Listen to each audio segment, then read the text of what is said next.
Hello, hello, and welcome back for another adventure in the cookie jar. Today we are doing the 10th recipe from the Cream Puff Murder. They are called Candy Bar Cookies.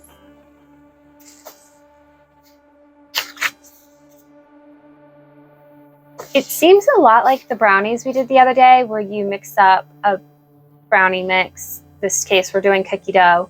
Lay that flat in a 9x13 pan, line it with candy bars, and then cover the top, the other half of the cookie recipe.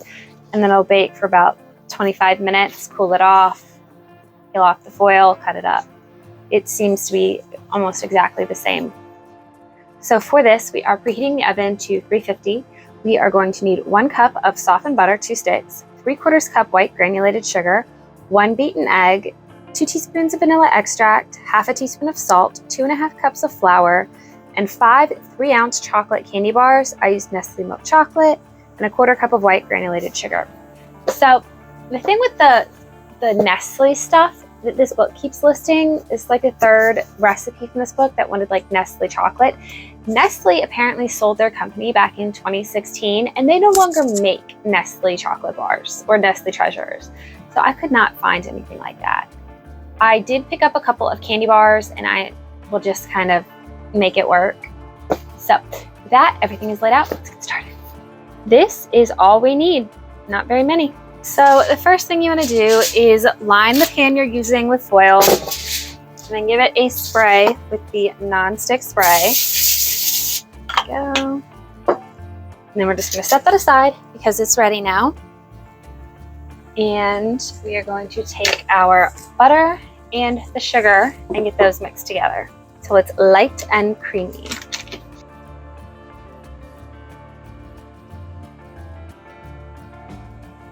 After this, we are adding in the beaten egg.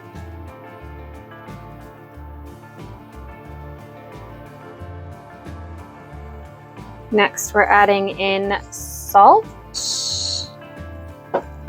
and vanilla.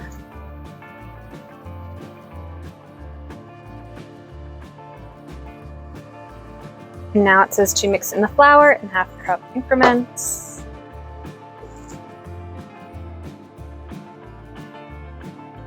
The instructions do say it should ball up like pie crust.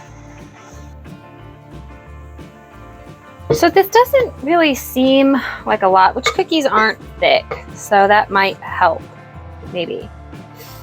Not quite sure, but we are trying to eyeball half to get it on the bottom.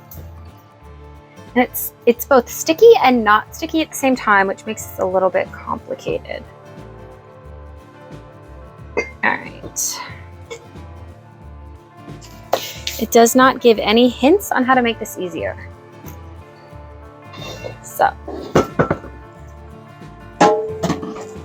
yeah, take our pan and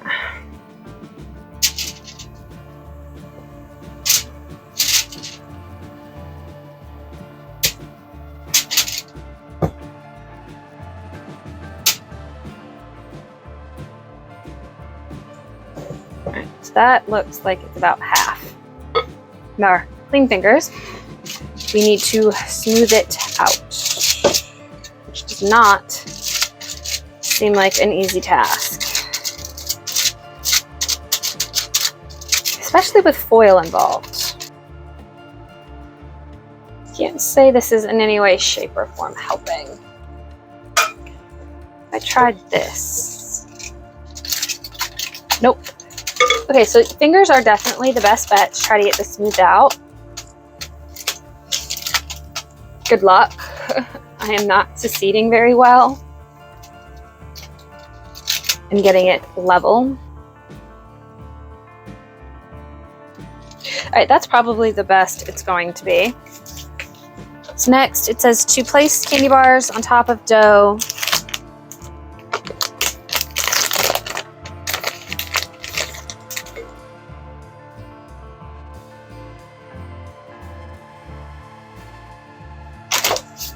All right, and the next, it says to drop the remaining dough on top of the candy bars, distributing it as evenly as you can. And then it says to use the back of a fork to make crosshatch like peanut butter cookies, and then the grooves will hold the sugar that you're about to sprinkle on top. So I'm going to put a little bit of dough on each cookie bar, and then try from there to smooth it out so that hopefully every cookie bar gets at least covered in somewhat dough, hopefully. I actually have no idea what I'm doing, but we're gonna roll with it.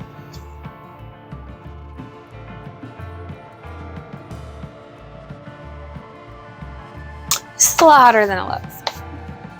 All right, cross-hatching.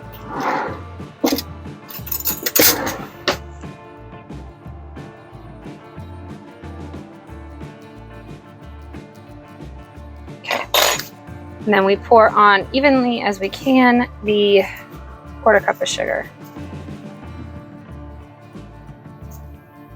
which seems like a lot right now. Like a lot. This is what we ended up with. It's going in the oven for 25 minutes. So here is what I pulled out of the oven. They're cooled off. I cut them up. I'm not liking all of this sugar on top. I think that was completely unnecessary.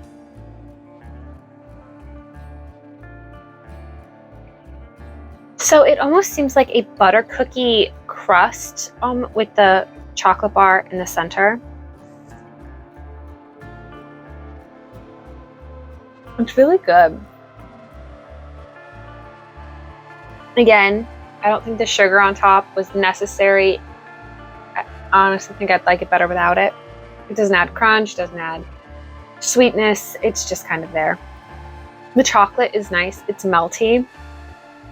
The cookie part itself is right in that in-between between cookie and pie crust. This is a really good combination. They were quick. They were easy to put together. They have a lot of flavor to them for so few ingredients. And it's just an easy little thing you can throw together at home. Next week, we are doing Don't Ask, Don't Tell cookies with a mocha icing. They sound very intriguing. If you are interested, join us next week. I hope you have a good one. Bye.